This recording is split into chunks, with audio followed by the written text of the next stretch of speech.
what's happening. Dark hierarchies versus light hierarchies. A light hierarchy, people are promoted based on virtue. They're not promoted based on bloodline. They're not promoted based on oligarchy. They're promoted based on performance. In a dark hierarchy, it works completely different. It's actually about betrayal.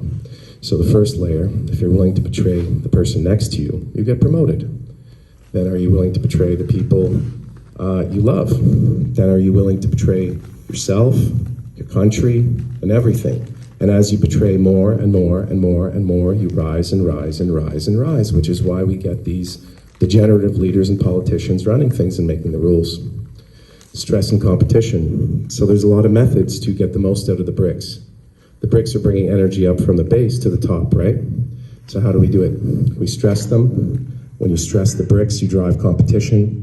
You'll notice a lot of organizations like sales, it's a very competitive environment that's encouraged by management. As you encourage people to compete with one another, you get energy driven up.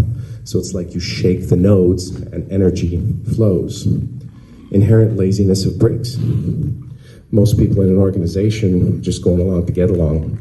So there had to be ways that were developed to get these bricks to perform. Carrot and the stick, stressing it, competitive, different managerial techniques, as I mentioned. Some of the key concepts in a structure are redundancy. So remember this because our nation needs redundancy in different things, but what we've seen is choke points created and monopolies created. So if there isn't redundancy, and when there isn't redundancy, when a node goes down by design, then the whole system suffers. Contingency planning, continuity of government in government is what that is. So meaning that structure can never disappear. It has to be protected, and again, they have methods for that. That's a long story. So continuity of the system, monitoring. You run a system by knowing what's going on with every brick at every time. So when we talk about computer systems, we have software to micromanage every single little detail. And now you've seen the executive orders that are laying that out on a national, if not global scale. From monitoring, we go to predicting. So as we have a frame of reference and we know the patterns and we know the agenda, we can predict where the system is going and performance in the future with huge degrees of accuracy. So largely invisible to the bricks. Those participating in these structures don't even know what the structure is or how it's being utilized against them to harvest their energy. Debt slaves. And then release valves. So one thing that Romans learned is that there's human energy and a collective unconscious that has to manifest different things. So aggression. So how did the Romans deal with aggression? If you don't handle aggression, what happens is that aggression turns against the system and destroys the system.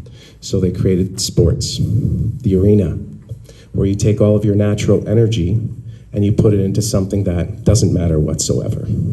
So what we've been conditioned, especially in America, is to take our interest, and everybody, man, woman, interest in aggression, and they've redirected these things into activities like sports. In the old systems, they also had around Christmas a holiday called Saturnalia, where all the rules were off: rape, orgies, murder, whatever, beatings, and then everything was forgiven. So all the rules are off for a period because they wanted to channel that energy of human chaos to a period so it is never used against them. So they have this down to an art.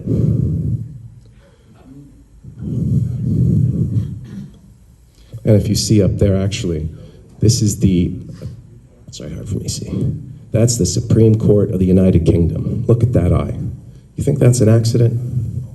One of the things people don't realize is that in technology, there's a lot of meaning behind some of the terms that are used, but it's not really taught. But there is a huge occult influence on digital systems.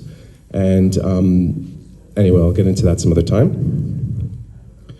Just following orders. Where does that get us? When you operate in a structure and you just follow orders without any kind of verification of where the orders came from, you end up in situations like this every time, where good people find themselves just obeying orders and committing atrocities.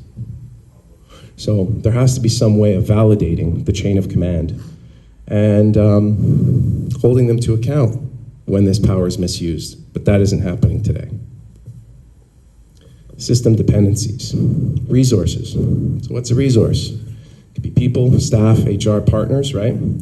air, water, heat, cold. Obviously in Vegas we need air conditioning. That requires power. Inventory, products, money, material, assets, all products of other systems. So if you look at the required dependencies of any system, you could look at this on a planetary scale, you could look at this on a national scale, you could look at this on an individual scale, a business scale. So what we all need to do is understand what a dependency is. So we have a dependency on oil, we have a dependency on natural gas, we have a dependency on, in our debt-based society, affordable borrowing power. We have a dependency on security. We have a dependency on borders to protect the system for security. All of these things are under attack. We have a dependency on the food supply. Fertilizers being attacked. Food processing facilities are being attacked. Our growing areas are being, again, destroyed, droughted out. And when we have systems that are connected to other systems, when one fails, we get what's called cascading system failures, and it is contagious. And when all of these dependencies are being targeted and attacked simultaneously, at some point when that pops, it'll all pop together, and it'll cause a chain reaction of total system collapse. There's a science to it. It's not speculative. Security. So what are we securing in a system?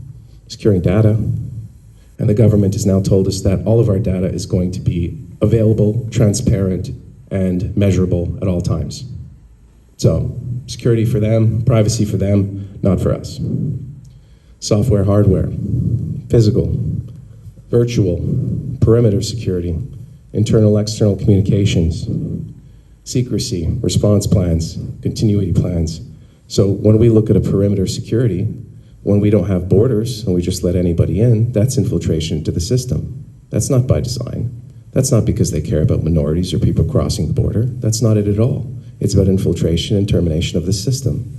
Because this structure, if you look at this as the nation, America, and you look at all the different ways as you go through that we are being compromised intentionally by design, then you understand where this is all going.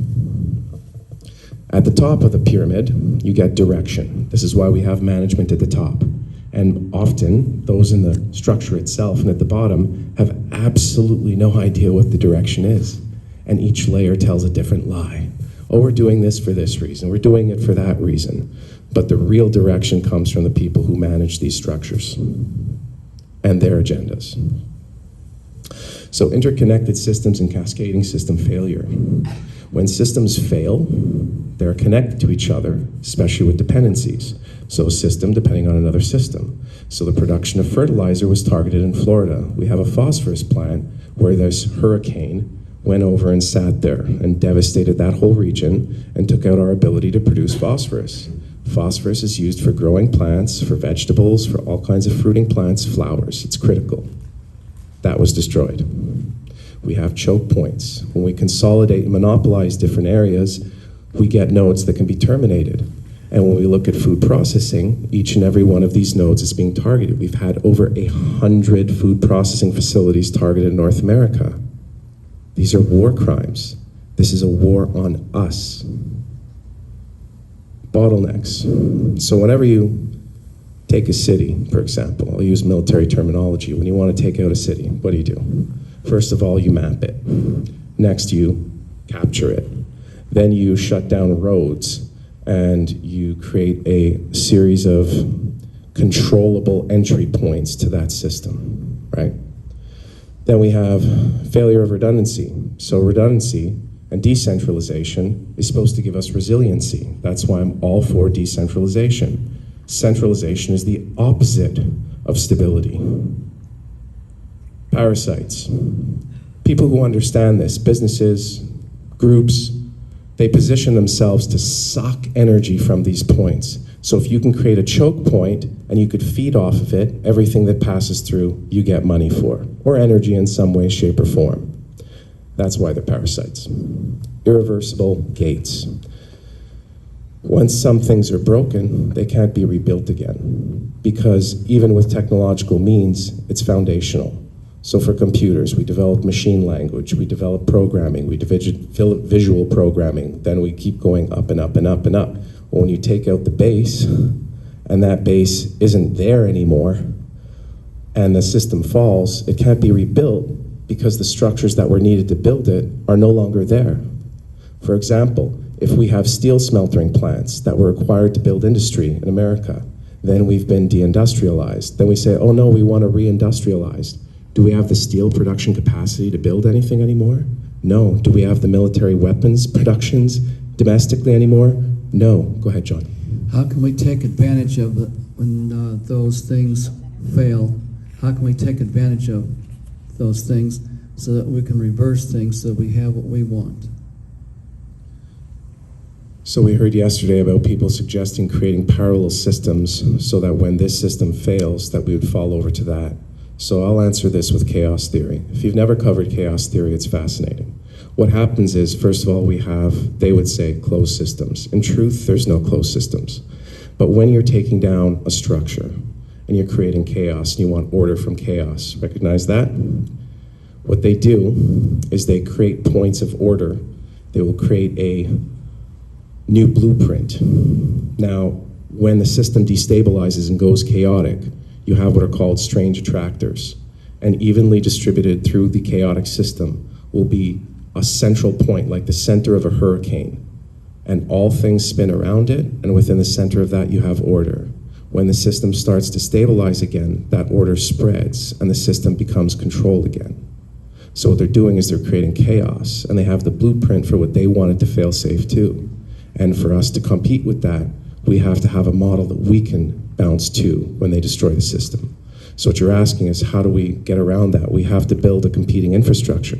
But that's not exactly easy when they kill and destroy everybody who's trying that, is it? So the more effective we get at creating alternatives to that system, the more we find ourselves under attack. Transformation due to technology, environmental, geopolitical, and genetic changes. So the system is transforming due to these things. Technology is transforming this structure in this system, whether we like it or not, and we have to see how it's being done. The environment changes and transforms systems. If you now can't grow plants in Nevada because they've dried us up here, they've emptied water from the reserves into the ocean, whatever else they're doing to cut off water to us. And that'll transform things in a direction that they want. Now you need to understand, I didn't invent these things I'm trained in these things, and so are they, and they know how to work with this. So when they do these things, it's not accidental. When they create these conditions, it's because they have a direction they're leading you in. They are hurting us through these mechanisms. Sanctions. These supposed sanctions that were targeted at Russia hurt who? Hurts America. Hurts our allies in Europe. It's destroying Europe. Europe isn't going to have any heat this winter. What do you think that's going to lead to? Think that's just going to work out and be okay when they have no heat? Absolutely not. So our allies who would help us if we were in peril are being destroyed first. So when we, the last domino to fall, are destroyed, there won't be anybody there to help us because we've screwed our allies with our sanctions for these illegitimate reasons. So these sanctions aren't against Russia, they're against us. Recovery.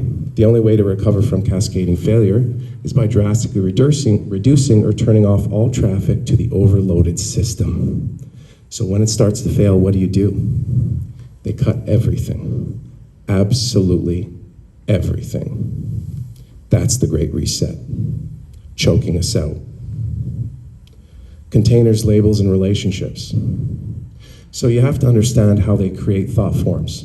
You have to understand how they condition us to have beliefs through containers. For example, we look at a fruit. We further differentiate between bananas and pears. So we have child directories from the major container. And within those child directories, we have descriptors, labels, which is why they try to label us and taint us, which is why when somebody is successful, they try and stick labels to you that make other people dislike you, not support you.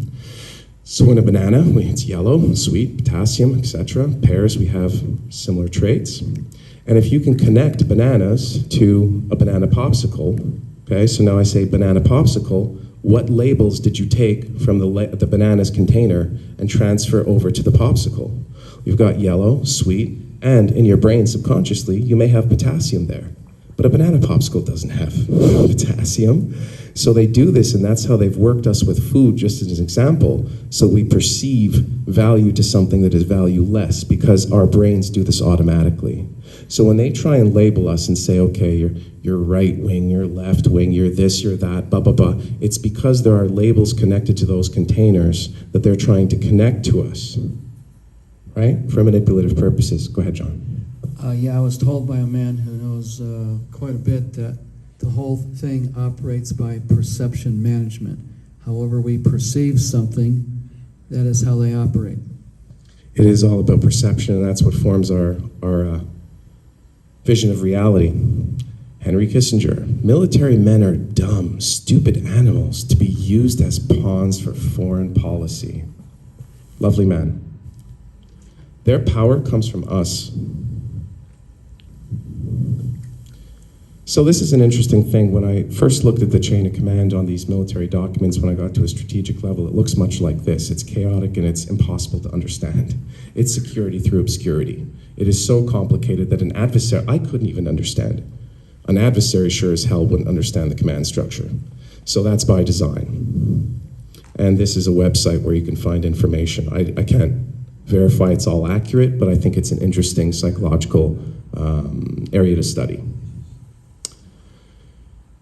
It is difficult to get a man to understand something when his salary depends upon his not understanding it. So we all try and share this information, people shut their minds down. Well, if they understood it, would they keep the same job? Would it affect their bottom line? If their monetary success is connected to that, you're not going to get through to them.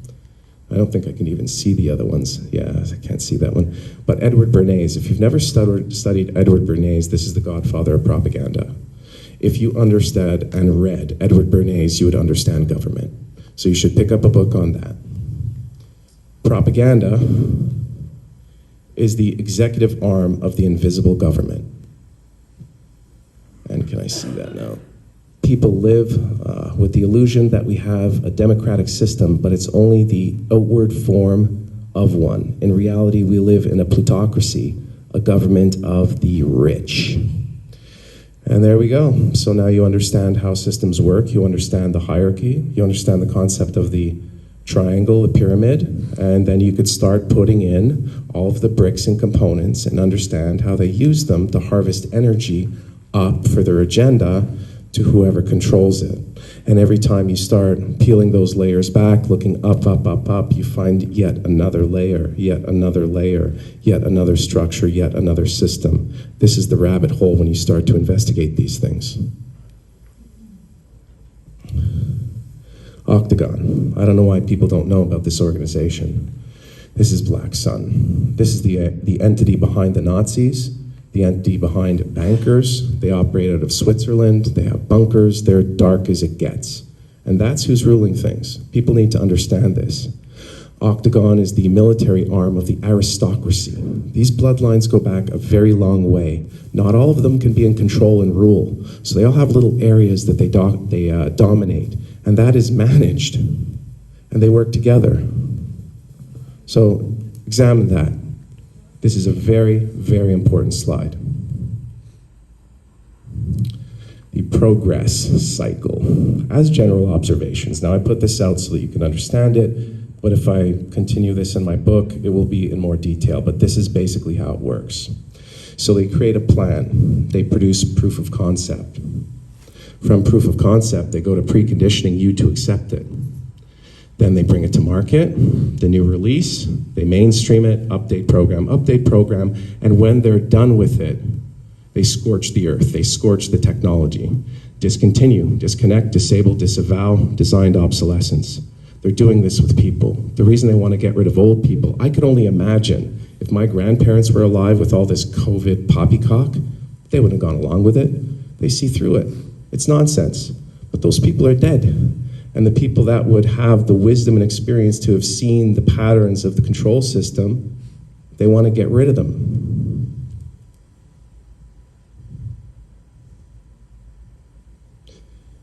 So let's consider, can a caveman use a cell phone? No, requires conditioning. Starts with 2 cups and a string. So if I came from another planet and I wanted to enslave the caveman, and I was going to do it through technology. And I whipped out a cell phone. The caveman would hit me with a club and kill me because he doesn't understand it. He thinks it's magic. But if I go down and I pretend to be benevolent, and I say, hey, caveman, look, 2 cups on a string, you could talk, the other one hears it. Well, I build them up, build them up, build them up, so that they accept it. That's what's happening with technology. It's a controlled release, and we're being conditioned to accept this tyranny. The old way. In intelligence, we had communication spying.